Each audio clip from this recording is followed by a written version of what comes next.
전 세계에 계신 스픽스 구독자 여러분 안녕하세요. 오창익입니다. 청와대와 민주당 사이에 불협화음이 드러난 게 한두 번이 아닙니다. 그런데 지방선거를 앞두고는 대형 사고가 터졌습니다. 민주당 사무총장이 이재명 대통령이 취임 전 사진이나 동영상을 사용하지 말라고, 그렇게 하면 엄하게 책임을 묻겠다는 내용의 공문을 보낸 일이 있었습니다. 의아한 일이었습니다.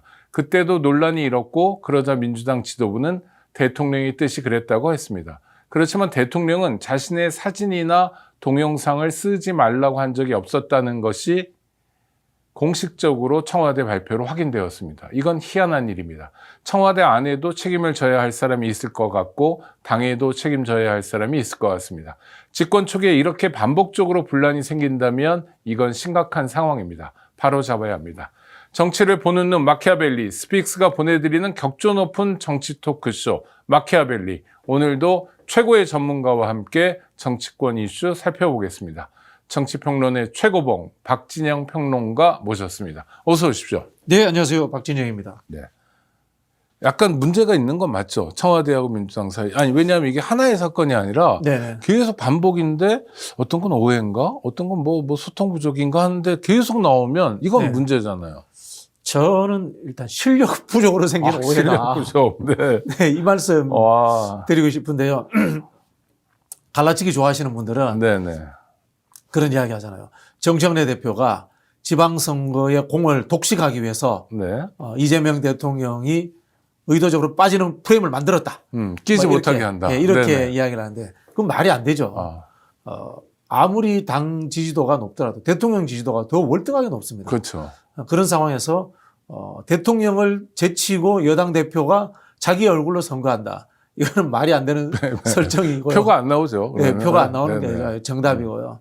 당이 뭐 솔직히 그렇게 대단히 잘하는 것도 아니고요.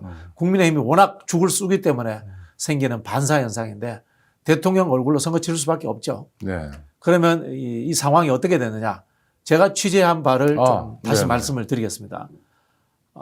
이른바 이 호남 쪽에 일부 민주당 후보들이 대통령 사진을 합성해서도 쓰고 옛날 오래된 사진들이 있지 않습니까? 그런 것들도 쓰고 현직 대통령인데 찍은 행사 때 사진을 본인 것과 이렇게 막 합성하고 이렇게 해서 말썽이 많았나 봐요. 소위 AI 뭐 이런 거군요. 그렇죠. 네네. AI 가지고 이제 그런 짓들이 있었나 봐요. 그래서 이게 청와대에도 항의가 들어오고 당으로도 항의가 많이 들어왔답니다.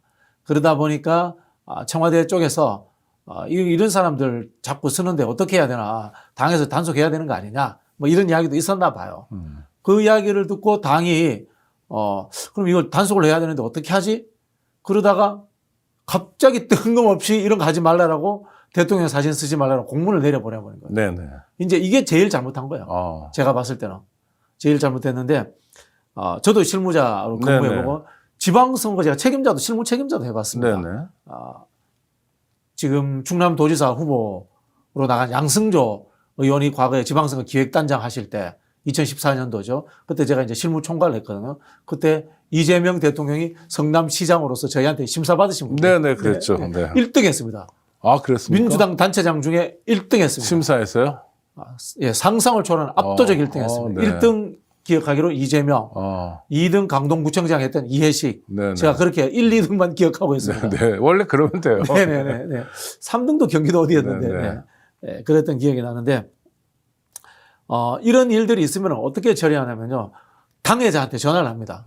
당회자한테 전화를 해서 당신 경선 사전 컷오프 시킨다. 이런 짓 하지 마라. 라는 경고를 하게 됩니다. 그리고 징계 절차는 시도당을 통해서 들어갑니다. 네. 결국 시도당이 그걸 통해 가지고 이 사람을 틀어잡고 공천권 문제로 가지고 그냥 제어하는 거예요. 근데 이걸 공문을 보내버린 거야. 모두에게. 황당무계한 거죠. 네네. 그러니까 모두에게 보낸 거죠. 모두에게 보낸 거죠. 네. 좀 뻥튀겨서 제가 이야기할게요. 헌법에 있는 정치 활동의 자유, 표현의 자유를 침해한 겁니다. 그러니까요. 이게 말이 안 되는 행동을 정당이 한 겁니다. 정당이 존재하는 이유가 선거에서 이기기 위해서 존재하는 거고, 이기기 위해서는 합법적인 모든 방법을 쓸 수 있고 대통령 사진을 쓸 수 있습니다. 그걸 못 쓰게 하는 것은 이기는 것을 포기했다. 정치 활동의 자유를 포기했다. 사실 표현의 자유를 침해했다. 이런 하나 거창한 비판도 받게 되는 근데 겁니다. 그게 일개 당직자의 결정이 아니라 네. 사무총장 명의의 공문이었고 네네네. 그렇다면 대표 사무총장 라인에서 확인을 한 거잖아요. 당연히. 이제 공문을 보내는 네네. 게 여러 군데가 있습니다. 네. 위원회가 있습니다. 정당에는 위원회가 있고 직할국이 있습니다. 예를 들자면은 아니, 그런 데서 기한은 하지만 예. 총장 명의로 갈 때는 총장은 보지 않나요? 총장은 봐야죠. 당연히. 그러니까. 봐야죠. 예. 안 봤다고 생각하시는가? 아니면 봤는데 실력이 없어서 놓쳤다고 이거 생각하시는가? 판단을 못한 거죠. 저는 그렇게 봅니다. 네. 확인을 해봐야 되는데 조직국에서 공문이 내려갔는지 네네. 아니면은 이른바 이게 홍보니까 또 홍보위원회 통해서 갔는지 이러면 또 예매일 수 있는 게 홍보국일 경우에는 홍보위원장이 있습니다. 네네. 홍보위원장을 통해서 사전 이른바 컨펌을 받습니다. 그 상태에서 홍보위원장 명의로 내려갈 수도 있고 다시 사무총장 명의로 내려갈 수도 있습니다. 이게 왜냐하면 이게 조직 일이니까 조직국일 경우에는 당연히 사무총장을 통해 가지고 공문이 내려갑니다. 근데 어쨌든 간에 사무총장이 직접적 확인을 하거나 홍보위원장을 통해서 간접적 확인을 하거나 제가 그 공문을 못 받기 때문에요. 네네. 분명히 사무총장이 확인을 하는 구조가 되어 있습니다. 그런데 이게 실무단위 일이라고 판단했다면 최고위원회나 대표에게는 보고되지 않습니다. 요게 이제 정확한 팩트입니다. 그러니까 당대표는 보고 못 받을 가능성도 있고 받았을 가능성도 네네네. 있으나 사무총장은 정확히 보고 받았고 보고 받아야 되는 겁니다. 확인했다. 못 받았다면 그것도 문제가 되는 겁니다. 네네, 그렇죠. 근데 왜 보면 알잖아요. 이렇게 좀 의아하고 이상하다는. 게. 판단력 떨어지고 판단력이 없는 거죠. 그 중요한 결함인데요. 예를 들면 제가 사무총장에게 이거 받아봤더니 네. 제정신이야? 그렇죠. 이거는 헌법에 있는 정치활동의 자유 위반이야. 저는 이렇게 판단했을 겁니다. 그러니까요. 아니면 실무적으로 오래 한 사람들은 제정신이야? 이제까지 다 했잖아. 그럼. 지금부터 안 하면 그리고 얼마나 욕을 후보가 먹겠어. 대통령 옆에 뭐 근처라도 가야 네네. 표가 나오잖아요. 네네. 동네별로 이렇게 보면 무슨 이재명 대통령 청와대 근무자 이런 게 어마어마한 경력이 되는 거 아닙니까? 그렇죠. 지금 선거에서는. 그 나쁘게 표현하면은 친명들 입장에서는 맛집에 줄 서 있어요. 그러니까. 내 앞에서 끊긴 거야. 노무현 정부 때 노무현 이름 쓰고 문재인 정부 때 문재인 썼는데 왜 지금 사진 못 써? 우리만 차별해? 이런 느낌 그러니까 받는 거죠. 우리 엿먹이려고 그런 거 아니야? 친명 후보 그런 오해가 생기는 거죠. 떨어뜨리려고 그런 거 아니야? 네. 이건 타당한 오해 아닌가요? 타당한 오해죠. 제가 당장 기분 나쁩니다. 제가 2000년도에 경선 출마를 했잖아요. 네네. 경선 출마를 했는데 저도 문재인 대통령 사진을 썼습니다만은 청와대에서 문재인 대통령 직접 사진 찍은 친구한테 줬어요. 근데 이제 물론 그때 제가 출판 기념회 할 때 네. 이재명 경기지사가 오셨죠. 네네. 네, 감사하게도 오셔가지고 네. 저는 이제 그 당시에 친문 파리를 해야 되는데 친명으로 찍혀가지고 이제 참 아쉽습니다. 탈락했는데 어쨌든 그때 네. 그 당시 이제 대통령께서는 경기지사로서 아끼는 후배를 도와주시기 위해서 왔고 사실 그 도움도 저는 많이 받았습니다. 네. 문제는 이걸 나쁜 프레임으로 이용해서 친문파리를 해서 저를 이제 친명으로 이렇게 갈라치기 해서 이 선거를 이긴 사람이 문제인 거죠. 그 생각해보면 이런 거 아닙니까? 아니 이제까지 구박받다가 우리도 이제 친명 세상이 됐는데 그렇죠. 대통령 사진 한번 쓰고 싶은데 나 많은데. 그렇지 나 많은데 저 동영상도 많이 있습니다. 진짜 얼마나 억울하겠어요. 내 앞에서 딱 끊기면. 그러니까 화내고 화나죠. 이게 뭐 구체적으로 지방선거에 개입하려고 그러는 거 아니냐? 네, 그런 라고 오해를 의심도 쌓게 되는 하고. 거죠. 제가 봤을 때는 이거는 당의 실무 라인 확인해서 조치해야 됩니다. 조치해야 됩니다. 분명히 이건 큰 사건입니다. 또 하나는 청와대 고위 관계자도 또 연루돼 있더라고요. 그래서 기자가 K일보라고 들었습니다. 네, 국민일보. 청와대에다가 전화를 한 거야. 전화를 했는데 청와대의 이제 핵심 관계자죠. 네. 고위 관계자가 이거 공문 보낸 거라고는 저는 보지 않고요. 대통령실에서 그런 항의들도 있고 문제가 많았다. 라고 뭐 그래서 이제 당에다가 그런 이야기를 했다라고 인정을 한 모양이에요. 예. 그 인정이란 게 공문 보내라고 시켰다라는 건지 아니면은 대통령 사진을 AI로 합성해서 써가지고 문제 일으키는 사람들 조처하라고 그 당에다가 이야기했다는 건지 그거는 또 정확치 않습니다. 근데 또 청와대에서는 대통령이 그런 얘기 한 적 없다. 대통령 뜻 아니다. 그러니까 대변을 통해서 공식적으로 확인됐잖아요. 그렇죠. 그러니까 이게 뭐 더 엉성한 거 아니에요? 이것도 그러면 대통령에 보고되지 않았거나 대통령에게 보고되는 라인 계통에 띄워지지 않은 상태에서 청와대의 어떤 실무자가 자의적 판단해서 기자들한테 답을 해준 거죠. 그렇죠. 아니 근데 게다가 그 실무자가 고위 관계자라니까 네네. 수석급 아닙니까? 뭐 그 정도 될 수 있겠죠. 네. 네. 뭐 비서관급 이상이겠죠. 그죠? 아니, 그리고 또 하나는 더 나가서 감찰까지 한다. 네네. 이러면 이게 밖에서 이렇게 볼 때는 너무 어수선해 보여요. 어수선한 거죠. 어떻게? 그래서 네. 제가 봤을 때는 실무적 능력의 부족인데 이거 참 나쁜 표현, 나쁘게 제가 비유를 드는데요. 대한민국 판검사들이 헌법 모르잖아요. 네, 물론. 네. 헌법 모르고 법만 다양한 많은 수많은 현장의 법만 알잖아요. 그러다 보니까 이 모양이 이꼴 된 거 아닙니까? 실무자들도 그런 경우가 많아요. 정치 오래 해도 기능적 관행만 따라가고 이게 어떤 의미가 있다. 정치적 의미, 시민권적 차원, 정치 활동의 자유의 차원, 헌법적 차원 어떤 의미 그런 거 해석 못하는 사람들이 많거든요. 그런 것 같아요. 아니 근데 국민 입장에서 보면 아니 이게 반복적으로 당청 간에 하여튼 지금 저는 박진영 평론가 말씀을 따라서 실력 부족으로 인한 소통 부족 어떤 오해라고 친다면 이게 반복적으로 일어나면 이건 좀 문제 아닌가? 진영을 바꾸든지 아니면 뭘 어떻게 해야 되는 거 아닌가? 당이 선제적으로 나서서 이거는 해결해야 됩니다. 사과뿐만이 아니라 네. 책임자에 대해서 조치를 해야 됩니다. 할까요? 그렇게? 저 안 하면은 이거 굉장히 심각한 문제라고 생각합니다. 네. 왜냐면요, 대통령께서 내 이른바 영역에 있는 비서관급 이상들에 대해서는 감찰하고 징계하겠다고 이야기하신 거잖아요. 그러니까요. 근데 그 대통령이 얼마나 화가 나신 거예요. 그죠? 네네. 근데 그럼에도 불구하고 당에 대해서는 이야기를 안 하는 거야. 왜 이건 당무 개입이 될 수도 있고 또 말 나올 수 있으니까. 네네. 그럼 당이 알아서 해야 되는 겁니다. 제가 봤을 때 이 더 큰 사고는 당이 친 겁니다. 그렇죠. 네. 네. 당이 큰 사고를 친 거예요. 아니 근데 하여튼 자꾸 저는 그게 궁금한 거예요. 왜 자꾸 이럴까? 예. 이거는 그냥 실력 부족 이거 하나일까 아니면 저도 의도됐을까라는 의심을 네네. 해봤어요. 해봤는데 이른바 이 친명 후보들이 출전한 주요 경선 이미 끝나버렸어.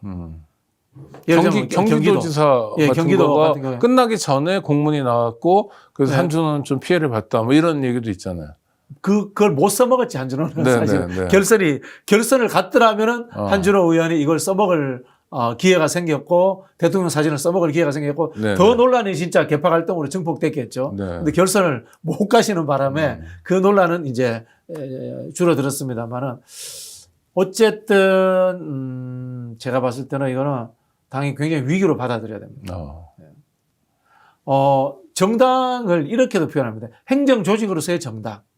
이렇게 이제 규정하는 사람들이 있습니다. 네네. 국가기관으로서의 정당, 이 이익대표체로서의 정당. 우리가 이제 규정할 때 이런 규정들을 하는데 행정기관으로서의 역할을 못하고 있는 거예요. 능력 부족인 거예요. 근데 대부분의 능력 부족은 실무자 탓이 아니고 정무직 탓이에요.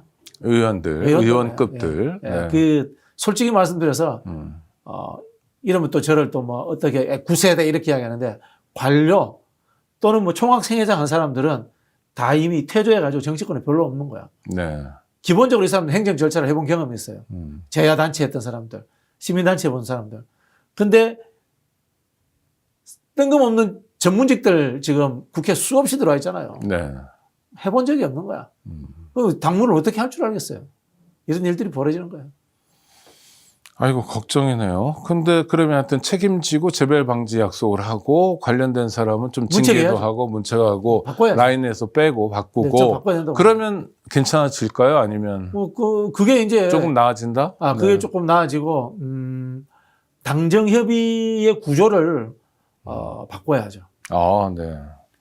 전 당정협의의 구조를 하나의 점이 있잖아요. 지금 정무수석이라는 네네. 하나의 점을 통해서 하는 이 당정협의 구조를 그 면으로 넓혀야 된다고 봅니다.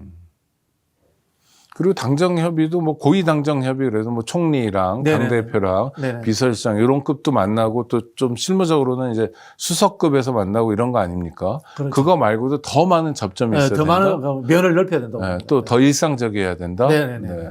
특히 청와대와의 그런 관계들을 저는 넓혀야 된다라는 생각이 들고요. 우리나라는 이상하게 당정청이라는 표현을 씁니다. 네네. 당이 앞에 있습니다. 정부가 뒤에 청이 제일 뒤에 있거든요. 네네. 이야기 뭐냐면은 당이 민심을 수렴하는 기관으로서 가장 민감하게 반응하라는 뜻에서 당의 결정을 가장 우선적으로 존중한다. 대의민주주의 기관이라는 국회에 속해 있고. 청와대로 갈수록 국민으로부터 거리가 멀어질 수밖에 없으니 맨 앞에 있는 당이 좀 끌고 가라. 네네. 좋은 그런 뜻이네요. 점에서 당정청이라는 표현을 쓰고 또 그렇게 된 이유는 뭔가 하면은 이게 군사독재 정권, 권위주의 정권 시절에 정권이 바뀐 적이 없잖아요. 네. 당정청 교환을 합니다. 쉽게 말하면은 공무원들이 박정희 때 공화당에 와서 근무하는 거예요. 그렇죠. 네. 공화당에 일하다가 공무원 하러 가는 거예요. 네, 청와대 갔다가 청와대 갔다가 또 정부 갔다가 이렇게 하는 거예요. 순환보직으로. 이게 이제 당정청 일체가 됩니다. 네네. 일체가 돼서 돌아갔는데 그때 어디가 제일 파워가 셌느냐? 당이라는 거예요. 당이 제일 파워가 세다 이런 뜻이거든요. 당이 주도하라, 당이 파워가 제일 세다 그런 뜻이거든요. 그럼 어떻게 해요? 당이 제일 유능해야 됩니다. 네. 당이 제일 유능해야 되는데 이거는 전형적인 민주당적 현상입니다. 국민의힘은 덜한데요. 민주당은 집권만 하면 당이 허술해져. 그러니까요. 네. 그 이유가 뭔가 하면요. 순환보직에 있습니다. 저 같은 놈 때문에 그래 된 거예요. 무슨 말씀이신지. 집권에서 여당이 되잖아요. 네. 당에서 사표를 내고 정부나 청와대로 갑니다. 네. 당으로 안 돌아옵니다. 실무자들이. 네네. 근데 청와대나 정부는 그러면은 멍청한 실무자 뽑아가겠어요. 그나마 그 중에서 똑똑한 애들 데리고 가요. 그 일머리 있는 사람 데려가고 싶죠. 그나마 일머리고 똑똑한 친구들을 데리고 가서 근데 못 돌아오는 거예요, 당으로. 네. 그러면 당은 어떻게 됩니까? 오갈 데 없는 사람들이 남는 구조가 여당 때 돼버리는 거예요. 전화 안 받는 사람들, 전화 안 그렇죠. 오는 전화 안 오는 친구들만 사람들. 잔뜩 남아있다? 네네네네. 그러면 안 되는 건데요? 그렇죠. 근데 국민의힘은 순환보직을 합니다. 청와대 갔다가 돌아오고 정부 갔다가 돌아오고 합니다. 민주당도 그래야 되는 거 아닙니까? 민주당 그 인사적체 문제 해소 뭐 이런 식으로 해가지고 그렇게 해버리더라고요. 와. 그리고 또 하나의 문제가 뭔가 하면은 어느 순간부터 실력 없는 국회의원들이 와가지고 당무를 자기들이 독점해 버립니다. 과거에는 이른바 부총장급들이라든가 주요 당직의 절반 이상을 원외 국회의원이 아니고 당에서 성장했던 사람들이 일을 했습니다. 네네. 근데 국회의원 되기 직전의 자리, 우리 농담 비슷하게 하사관이라고 합니다. 하사관. 네네. 부사관 요새. 부사관이라고 하는데 이제 그런 게 없어졌어요. 국회의원 숫자가 많다고 과거에 부사관들이 하던 자리도 전부 다 장교들인 국회의원들이 차례하지 않는데 아무것도 할 줄 몰라. 네. 그래서 이런 일들이 벌어지는 거예요. 그런 얘기를 이게 의원 특권 중심 정당대에서 생긴 현상이에요. 그런 얘기를 정청래 대표가 모르나요? 아니면 알고도 넘어가는 건가요? 아니면 뭐 이해 부족이 뭐예요? 지금의 현상. 모를 수도 있고. 네. 좀 알려주세요. 그리고 이게 어쩔 수 없는 상황이라고 볼 수도 있죠. 네네. 국회의원들이 계속 와서 자리 달라고 하는데 안 줄 수가 없는 거예요. 그럴 수도 있고. 아이고. 그런데 지금까지의 문제만으로도 지금 심각하지만 이런 문제, 당청 갈등이라는 게 이런 식으로 계속 불거지면 이건 시민들이 가만히 안 있을 것 같은데요? 그게 그러니까 한두 번이 아니잖아요. 그러니까. 네, 지난번에도 솔직히 말씀드리면 법사위 그 중에도 한 명 때문에 이런 일들이 벌어진 거 아닙니까? 아니, 한 명이 아니라 한 두 명 되죠. 그 중에 한 명은 민주당도 아니었죠. 그죠? 뭐 이런 일들이 벌어지는 거 아닙니까? 네, 이걸 대표와 원내대표가 잘 이걸 통화를 해야 돼요. 통화를 해야 되고 저는 그래서 그런 말씀 자주 드렸는데 정무수석으로 안 된다. 네. 정무장관대 부활해야 된다. 그 말씀 드리고 싶어요. 정무장관 한 4성급, 3성급, 4성급 의원이 정무장관하고 겸직을 하고 그다음에 초재선들이 정무차관하고 이렇게 하면서 전방위적으로 국회와 소통을 하는 게 필요하다는 생각이 듭니다. 하여튼 우리 박진영 평론가의 답은 당정청 협의 구조를 개혁해서 네네. 전 말고 확대해라. 크게 선에서 면으로 이렇게 가라. 네. 그리고 가능하다면 정무장관 부활까지 가서 네네. 이런 일을 원천적으로 차단해라. 네. 안 그러면 이게 사실 개혁 발목 잡는 거 아닙니까? 네. 아무것도 아닌 진상규명해야죠. 그다음에 욕해야죠. 네. 아니 그렇잖아요. 기분 나쁘면 욕해야 되잖아요. 문제면 비판해야 돼요. 그렇죠. 그래서 그러니까 역량이 좀 소모되는 것 같아요. 당정 갈등으로 인해서. 정무소속이 참 일하기 어렵거든요. 네네. 왜 일하기 어렵냐면은 국회의원 출신들이 할 수밖에 없는 현실이잖아요. 그런데도 국회의원들은 뭐라고 생각하죠? 에이, 쟤 떨어진 애가 가서 하잖아. 이렇게 이야기하는 거예요. 아 그래요. 네. 네. 나는 붙었는데, 나는 현역 국회의원인데, 한 4선에 있는 선배잖아. 네. 에이, 뭐, 저 형 저러다가 국회 못 돌아와. 네. 뭐, 내 이익이 우선이지 뭐 이렇게 생각해버리는 경향이 있어요. 국회 만능이군요. 국회 만능이죠. 왕이거든. 그렇긴 하지만 국회의원도 뭔가 도모하려면 네. 청와대 얘기를 해야 될 거 아니에요. 에이, 도모 안 하는 국회의원이 90%죠, 대한민국에. 아, 그렇습니까? 그러니까 우리가, 자, 우리 댓글 다시는 분들 욕하잖아요. 네, 뭐, 네. 정책내 대표 욕하는 분도 있고, 네, 한병대 네. 대표 욕하는 분도 있잖아요. 네. 여러분들이 이름 알고 욕하고 하는 의원은 굉장히 훌륭한 의원입니다. 소수의. 욕 듣는 의원도 훌륭한 의원이에요. 아. 욕 들을 만큼의 이름도 없고, 성도 없고, 땅굴 파고 앉아가지고, 거기에다가 도토리 안에 있지 않습니까? 아. 겨울에 먹을 식량, 주면 얻는 국회의원이 90%예요. 지역구에 딱 땅굴 파고 맞아요. 앉아가지고. 저도 아는 국회의원도 꽤 있는데 네네네. 국회 가야만 복도에서 볼 수 있는 사람. 그렇죠. 네, 뭐 아무것도 안 하는 사람. 언론에 욕먹는 의원은 훌륭한 의원이에요. 아, 네, 역설적인. 생각이 있는 의원이고. 네. 그런 사람들한테는 정무수석하고 더 소통해서 대통령과 국책사업도 해보고 싶고 큰일도 도모하고 싶고 내가 다시 친명이 되고 싶고 또는 뭐 대통령하고 한번 붙어볼까 이런 생각도 가진 훌륭한 의원이야. 아. 영혼이 없는 의원이 90%예요. 이름도 없고 성도 없는. 근데 그러면서도 자기는 배지만 유지하면 된다는 거 그렇죠. 아니에요? 그렇죠. 그렇게 좋아서 그렇겠죠? 그렇죠. 고 기득권에 네. 예, 안착해서 뭐가 그렇게 좋아요? 일단 뭐 이 관료들한테 갑질할 수 있고 앉아 있는데 와서 찾아와서 인사한다. 찾아와서 인사하고 국회 안에 있고 일단 요즘은 지역구 가는 건 싫어요. 네네. 이제 이게 지위가 바뀌었잖아요. 지역 주민이 더 갑이잖아요. 네네. 지역구 가는 건 싫어하지. 국회의원들 제일 가기 싫어하는 곳이 지역구예요. 네. 제일 가고 싶어하는 게 상임위 부처. 완전 뭐 이렇게 대접해 주니까. 좀 이상한 사람들 같아 보이는데 아니 뭔가 하여튼 좀 개혁을 해야지 우리가. 우리나라 정치는 네. 상상을 초월할 만큼 망가졌고 정치 절대 발전 안 했습니다. 네. 여러분들이 생각하기에 뭐 친명 세상에 대해서 훌륭한 국회의원 들어온 거 같죠? 그렇지 않습니다. 2016년 이후 그냥 폭망 수준으로 정치권 수준이 떨어지고 있어요. 그게 제가 봤을 때는 민주화와 산업화의 퇴조 현상이에요. 네. 새로운 시대로 바뀐 거예요. 근데 새로운 시대에 맞는 엘리트 중앙 구조가 만들어지지 않았고 조직적으로 들어오지 않은 거예요. 옛날에 쉽게 말하면 이런 겁니다. 민주화 시대, 산업화 시대 때. 네, 김건태가 깃발 들고 몇 시 이렇게 같이 들어오고 이런 들어올 맛이 때는 있었죠. 20년 동안 그 민주화 운동하고 데모하면서 네. 야, 쟤 그때 보니까 조직 만들려니까 잘 짜더라. 쟤 그때 기획안서 보니까 잘 짜더라. 네. 제가 하는 대로 해서 민주화 시위 명동성당에서 조직했는데 그때 그 우리 시민들이 100만 명이 모여서 대박을 쳐서 제 성과 내내야. 뭘 했는지 알잖아. 네네. 그런 사람을 민주화 운동 세력 하다가 데리고 오는 거예요. 그 다음에 산업화 세력에는 주로 이제 경제 관료들 아닙니까? 경제 관료들 중에서 산업개발 5개년 계획에 제가 이른바 국토공간계약 짰는데 제가 했는 거 해서 실패했더라. 얘가 에이 쟤 안 돼. 정치권 데리고 오지 마. 제가 그 중소기업 정책 잘하더라. 데리고 와. 20년 30년 같이 일하면서 검증된 애들 데리고 오는 거예요. 네. 근데 지금은 뭐 캘리포니아 무슨 대학교 나와가지고 무슨 로스쿨 나와가지고 있지 않습니까? 뭐 해가지고 했는데 무슨 어디 은행에서 근무했고 멋져 경력은 번지르해.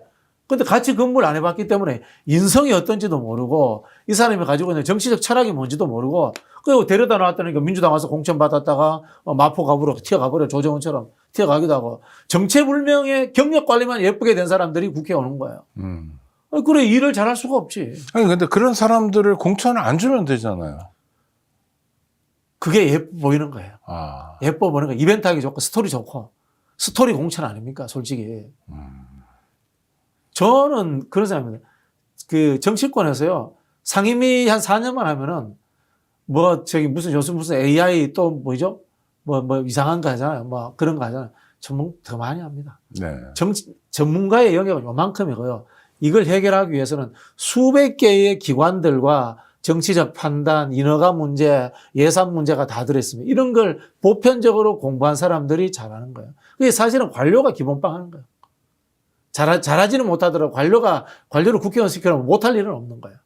기본은 한다. 기본은 하니까. 근데 거기서 한 걸음 더 나가려면 관료도 하고 또는 상상하는 사람, 그렇죠. 혁신하는 사람도 필요하고. 네네. 근데 그런 건 없고 이쁜 경력 가진 아니, 뭐 사람만. 선진국 보시면 네네. 하잖아요. 여권제 하잖아요. 네. 미국은 광범위한 여권제라서 알고 보면은 지금 정치인들이 다 관료 경험이 다 있어요. 네. 프랑스는 그냥 좌고 우건 다 관료야, 솔직히 말해서. 네네. 학교부터. 네, 학교부터 관료가 아니면 정치 못하는 구조로 돼 있어요.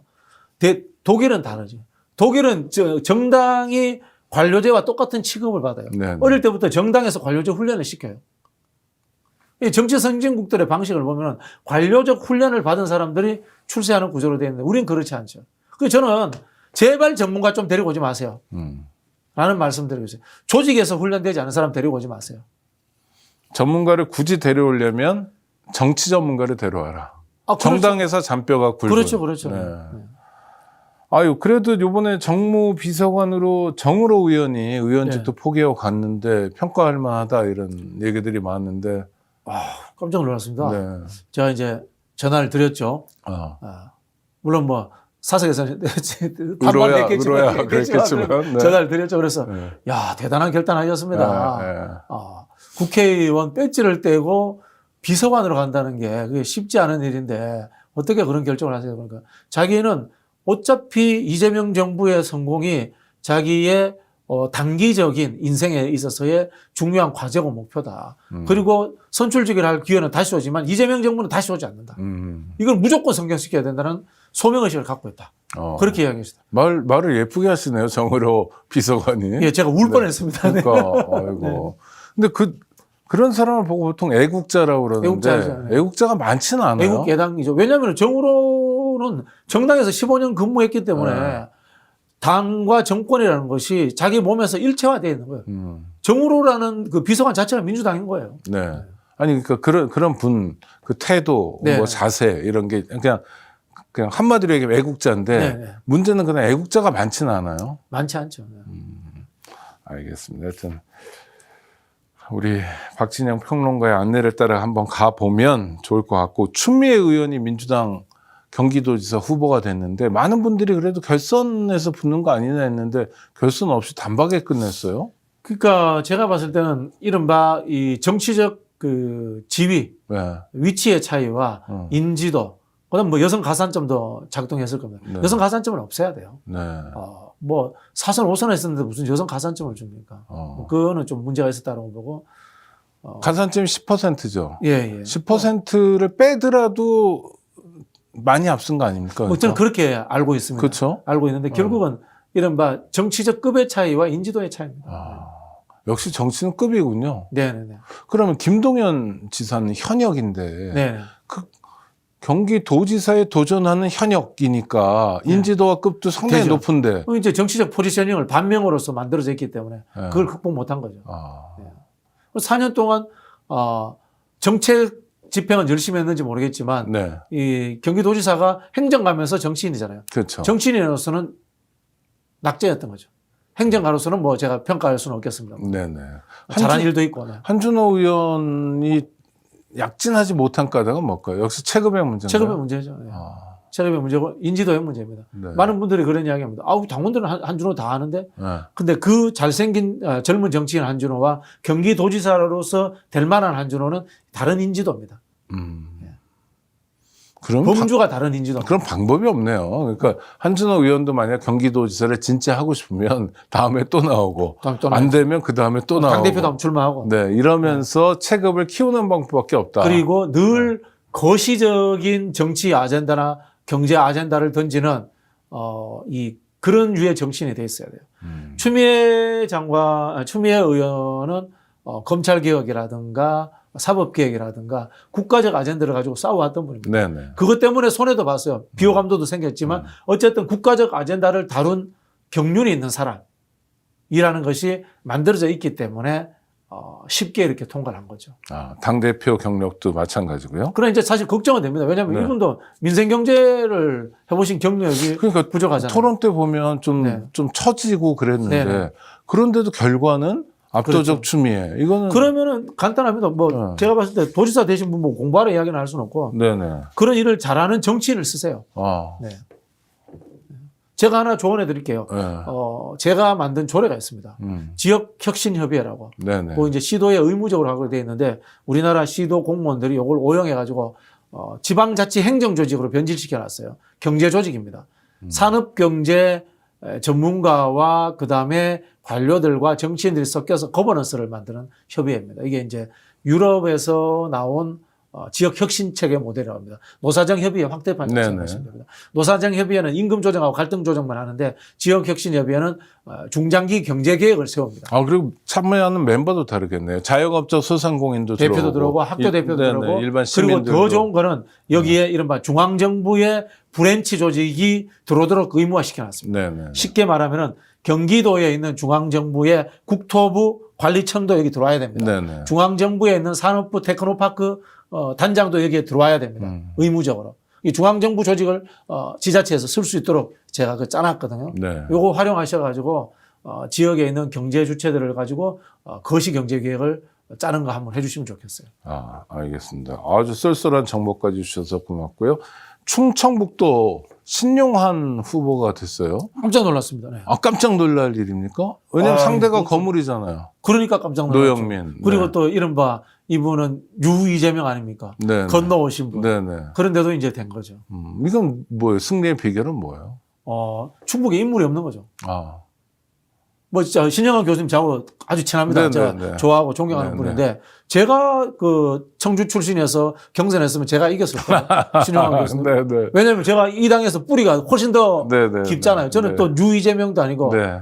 원래 이재명이고 네. 네. 그런 거 아닙니까? 그만큼 충북에 우리 당이 인재 양성을 안 했다는 뜻이에요. 아, 그러니까 정말 옛날 사람. 네. 노무현 정권의 부동산 정책의 실패의 상징으로 보이는 노영민 후보가 나오니까 유이재명인 신용환 후보가 이겨버린 거죠. 돋보였던 거네요. 돋보였죠. 이건 돋보였던 거는 신용환 후보가 훌륭한 것도 있지만은 네. 경쟁 상대가 어. 너무 처지는 거야.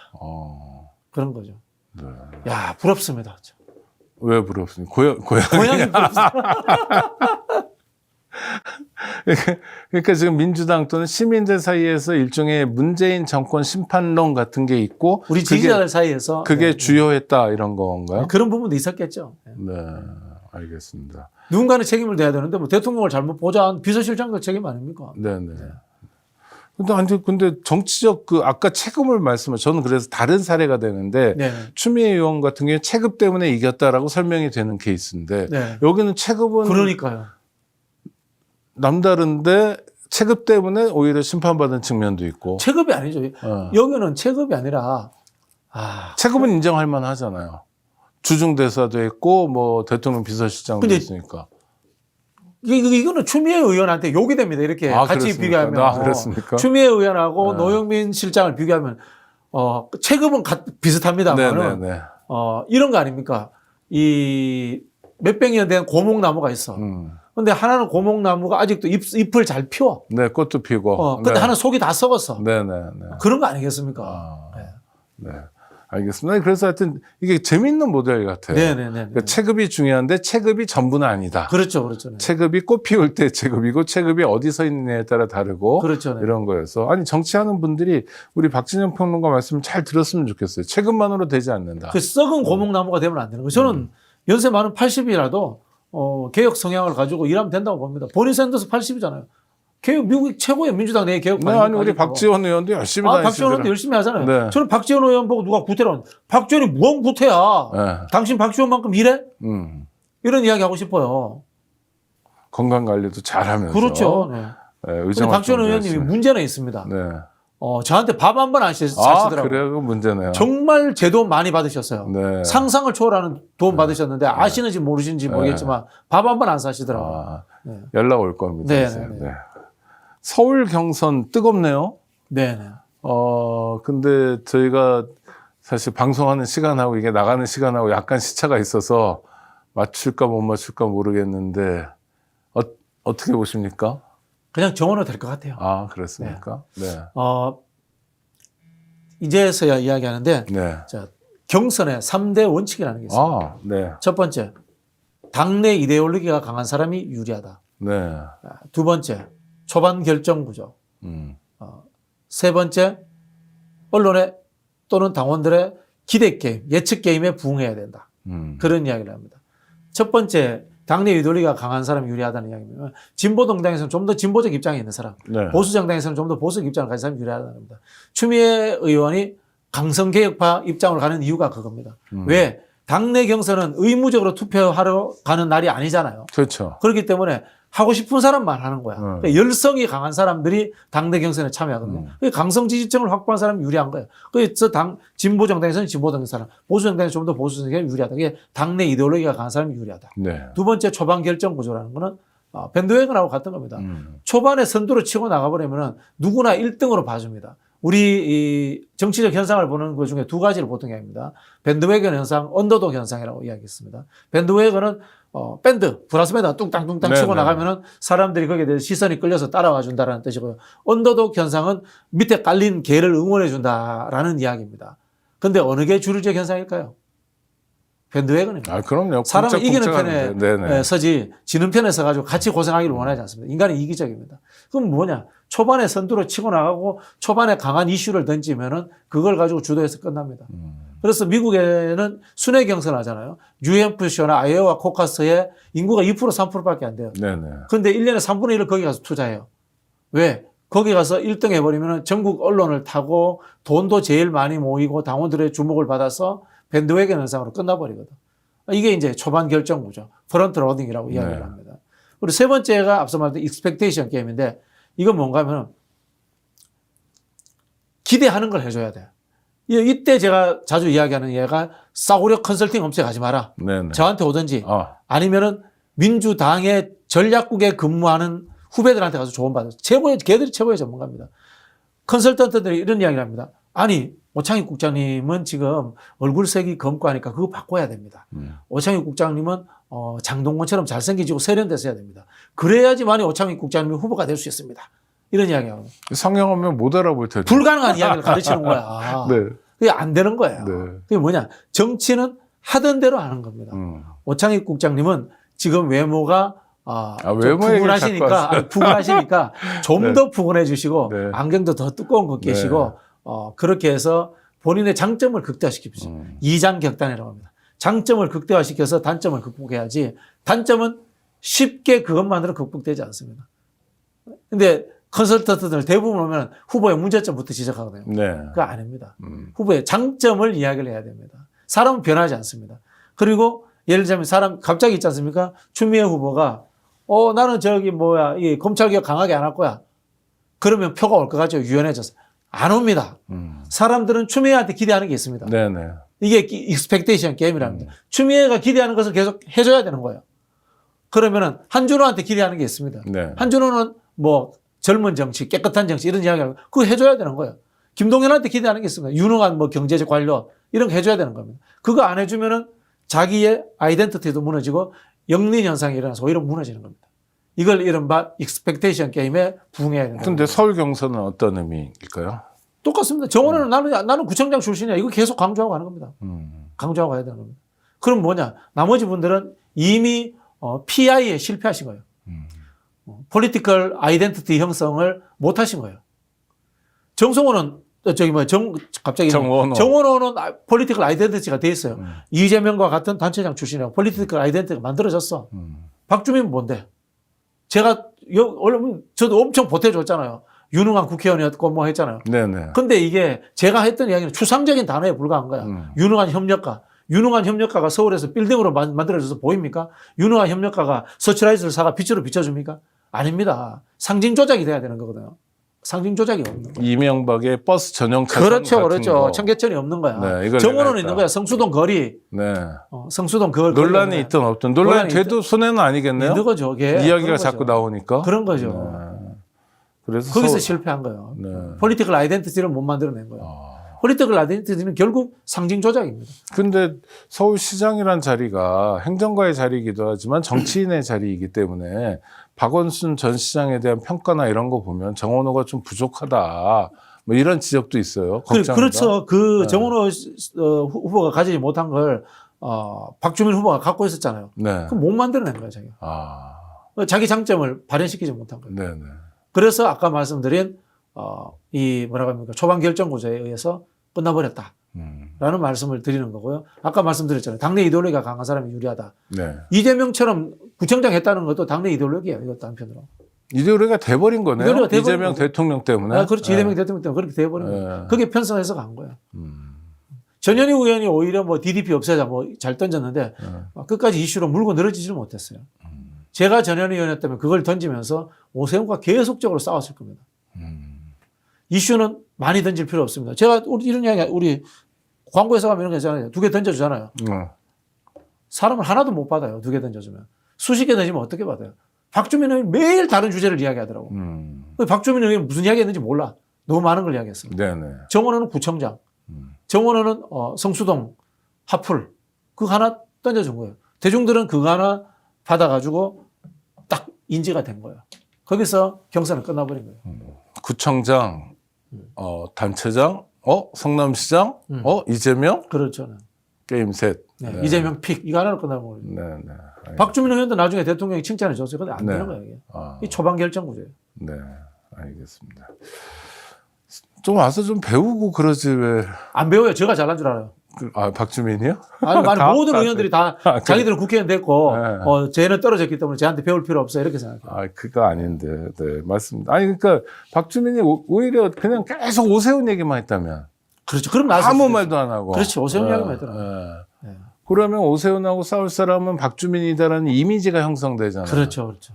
네? 정원호에 대해서 한마디도 안 하고. 물어 뜯어야 돼요. 오세훈을. 네. 그냥 논리적으로 비판하는 게 네. 아니라. 그러니까 마치 정원호는 후보로 안 나온 사람처럼 나오지 않은 사람처럼 네, 언급도 네. 안 하고. 네네. 그러면 좀 달라졌을 것 그러니까 같아요. 정원호 후보에 대해서 네거티브 하는 게 도움이 되는 것 같은데 네. 도움 안 됩니다. 네. 네거티브에 신경 쓸 만큼 당내 경선이 그렇게 우리가 절박하잖아요. 왜? 네. 누가 돼도 이길 것 같으니까. 그렇죠. 네. 억지로 50대 50 누가 되면은 오세훈을 이기는데 조금 더 유리하고 이렇다 싶으면은 우리 지지자들도 전략적으로 판단합니다. 네네. 야, 이런 흠결이 있으니까 본선에 가서 불리하지 않을까? 근데 지금 월등하게 차이 나는데 에이 어차피 이길 건데 뭐 우리끼리 저렇게 뭐 쥐어뜯고 싸워 이렇게 생각해 버리는 거예요. 네. 그렇겠네요. 오세훈을 물고 뜯었어야죠. 알겠습니다. 그 다음에 전북도 한번 가볼게요. 네. 여기 문제가 많아요. 아니면 왜 그래요? 자꾸 뭐 들썩들썩하고. 근데 뭡니까? 이거 전북 정치의 민낯을 보는 것 같기도 하고. 저는 전북의 국회의원들 누군지 모르겠어요. 일단. 네, 일단 누군지 근데 모르겠어요. 다선이 많아요. 다선이 뭐 정동영 알겠어요. 그러니까. 다선이고 대권 주자까지 했으니까 뭐 그 어른을 알겠고 나머지 누군지 모르겠어요. 그러니까 심각한 거네요. 심각한 거죠. 전문가 중에 전문가가 누군지 모르겠다. 네. 그 얘기는 뭐 하던 사람인지도 잘 모르겠다는 네, 거네요. 네, 이름 네. 들어서. 네네.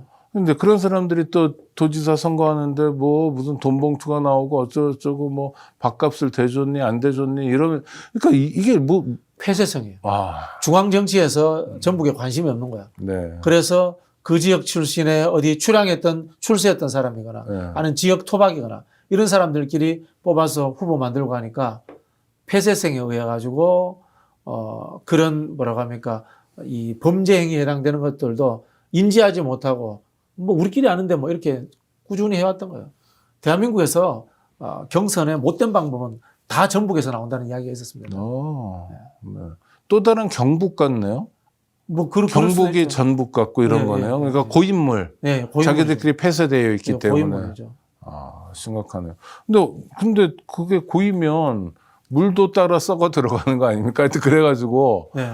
옆에도 또 오염시키고 이런 거잖아요. 민주당 전체를 또 오염시키거나 왜냐면 먹칠을 하거나. 전북 당원이 적어도. 민주당에서 제일 많아요.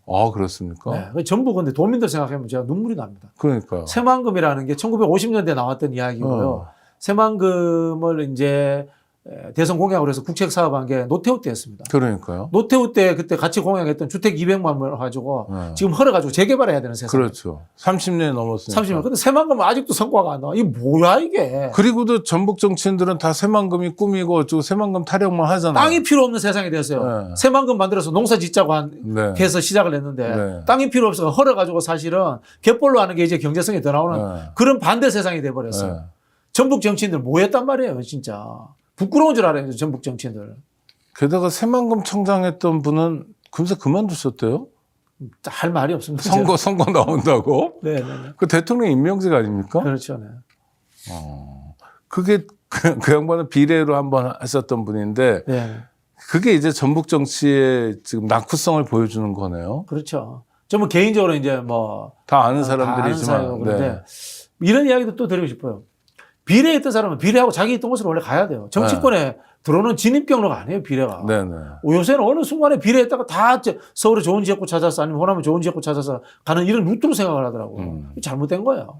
원래 비례라는 것은 표의 등가성을 높이는 게 첫 번째 네네. 목표고 두 번째는 이익 집단들의 이른바 이익 대변 경로예요. 그렇죠. 또 특히 소수자나 약자들은 그렇죠, 이익 네. 대변을 할 도리가 없으니까. 뭐 예를 들면 사회복지사협회, 간호사협회 네, 이런 네, 분들 네, 와서 하잖아요. 네. 그럼 국회의원하고 다시 그 자리로 돌아가는 거예요. 네, 네. 그 자리로 돌아가서 그 영역을 발전시키고 그 영역에다가 민주당 표 정책들을 또 구체화시키고 그렇죠. 이렇게 하라고 비례대표 만들었는데 전부 다 비례대표 달고 들어와가지고는 그 다음에 지역구 하나 찾아오고 눌러 앉아가지고는 마르고 닳도록 국회의원 하겠다 이런 생각을 갖고 있어요. 그러니까 지금 조국혁신당 12명이잖아. 이 사람들 다 어떡할 거야 지금. 그러니까 어떻게 한다는 거예요? 계속 그렇게- 해먹고 싶다는 거잖아요. 그 중에 하나 김영진 의원, 네네. 이분은 민주당 인재영입위원회 부위원장인데 네네. 이런 얘기를 했습니다. 조국 대표한테 양보해야 되는 거 아니냐? 지역구 출마하면 이런 얘기인데 뭐 개인적인 생각이죠. 아니 영입위원회 부위원장인데요? 그럼 조국 대표를 영입을 하시던가. 아니 그러니까 이 민주당이 양보해야 된다는 것에 대해서 많은 사람들이 반발할 저는 것 같아요. 동의하지 않습니다. 그러니까요. 동의하지 않습니다. 네. 큰 틀에서 조국 혁신당과 연대하고 정권 재창출을 위해서 서로 협력하고 배려해야 된다라는 부분에 동의합니다. 근데 협력과 배려라는 것도 신뢰라든가 또는 한편으로는 또 힘의 관계도 존재하는 겁니다. 네네. 우리가 솔직히 말해서 배려 안 해줘도 조국 혁신당은 우리 옆에 붙어 있을 수밖에 없어요 지금. 그렇죠. 현실이 그런데 뭐 아니 정치의 그러니까 현실이. 조국 혁신당의 도움을 받아가지고 할 일이 뭐 따로 있는 게 아니잖아요. 그렇죠. 의석수도 그렇고 지방선거에서도 그렇죠, 그렇고 그렇죠. 조국 혁신당하고 후보가 각축을 벌여가지고 죄다 뭐 서울시장, 경기도지사, 국힘이 된다는 것도 아니잖아요. 네네. 그러니까 필요가 없나요? 아니 이런 거예요. 냉정한 거 우리가 아닌가? 연마을에 네. 땅이 좋은 게 나와서 저 땅을 사는데 나 혼자 돈이 있으면 나 혼자 사는 거예요. 네. 나 혼자 살 돈이 없으면 사촌하고 같이 해서 그렇죠. 협력해서 하는 거예요. 지금 우리 혼자끼리 혼자 살 수 있어요. 뭐 그렇게 필요해. 다만 사촌하고 원수 질 필요는 없지. 평소에 잘 지내는 거죠. 그죠? 뭐 작은 것들은 배려해주고. 근데 국회의원 한 자리는 중요하기 때문에 좀 배려의 문제는 보지 않고요. 이거는 뭐 여론조사의 문제라고 봅니다. 특정 지역구 놓고 여론조사 돌렸다. 조국 대표가 민주당 후보보다 높게 나왔다. 근데 단일화하지 않으면 국민의힘이 될 수 있다. 그러면은 조국 대표 쪽으로 단일화가 되는 거예요. 네. 근데 그렇게 좀 저는 건조할 필요가 있다고 봐요. 근데 그런 데는 없잖아요, 사실상. 그런 걸 이제 찾아내는 게 이제 조국 대표의 실력이죠. 다음 주까지. 예. 네. 아니 근데 뭐 경기 안산에 나오겠다 뭐 이런 얘기도. 안산에는 조국 대표가 나가면 민주당 후보보다 여론조사가 잘 나오지 않을걸요. 그러니까요. 네네. 그리고 국힘 후보가 안산에서 별로 안 나올 것 같은데요. 그렇죠. 네? 네.